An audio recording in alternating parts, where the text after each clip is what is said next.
ബാലരാമപുരത്ത് കൊല്ലപ്പെട്ട 2.5 വയസ്സുകാരിയുടെ അമ്മ ശ്രീധുവിന്റെ സാമ്പത്തിക തട്ടിപ്പ് പരാതിയിൽ പോലീസ് തന്നെ ബലമായി പിടിച്ചുകൊണ്ടുപോവുകയായിരുന്നുവെന്ന് ജ്യോതിഷൻ ശംഖുമുഖം ദേവിദാസൻ എന്ന പ്രദീപ് കുമാർ. ശ്രീധുവുമായി തനിക്ക് സാമ്പത്തിക ഇടപാടില്ല, അത് പോലീസിനെ ബോധിപ്പിച്ചിട്ടുണ്ട്. തനിക്കെതിരെ കേസ് കൊടുത്തത് ഭീഷണിപ്പെടുത്തി സാമ്പത്തിക തട്ടിപ്പ് നടത്താനായിരിക്കാം. പോലീസ് മാധ്യമങ്ങളുടെ മുന്നിൽ തന്നെ കള്ളനായി ചിത്രീകരിക്കുകയായിരുന്നു. തനിക്കെതിരെ മാധ്യമങ്ങളിലൂടെ വ്യക്തിഹത്യ തുടർന്നാൽ നിയമ നടപടി സ്വീകരിക്കുമെന്നും ദേവിദാസൻ തിരുവനന്തപുരത്ത് പറഞ്ഞു. തലമുണ്ടനം ചെയ്യുന്നത് ഒരു പരിഹാരവുമായിട്ട് ഞാൻ നാളിതുവരെ ഒരാളോടും പറഞ്ഞിട്ടില്ല. ഈ സ്ത്രീയുമായി എനിക്ക് യാതൊരു ബന്ധവുമില്ല, വ്യക്തിപരമായി ഒരു ബന്ധവുമില്ല. ഒരു പക്ഷേ അവർക്ക് ഇങ്ങനെ ഒരു പരാതി കൊടുത്തിട്ട് എന്നെ ബ്ലാക്ക്മെയിൽ ചെയ്ത് പൈസ തട്ടാനുള്ള ഒരു ശ്രമമായിരുന്നോ?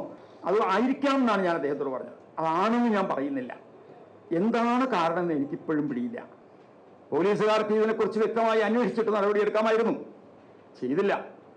എന്നെ മാധ്യമങ്ങളുടെ മുമ്പിൽ ഒരു കള്ളനായിട്ട് ചിത്രീകരിച്ച് പോലീസും പ്രവർത്തിച്ചു. പോലീസിൽ നിന്ന് ഞാൻ ഇതിൽ കുറ്റക്കാരനല്ല എന്ന് അറിയിപ്പ് കിട്ടിയിട്ട് പോലും ചില മാധ്യമങ്ങൾ എനിക്കെതിരെ വേട്ട തുടരുകയാണ്.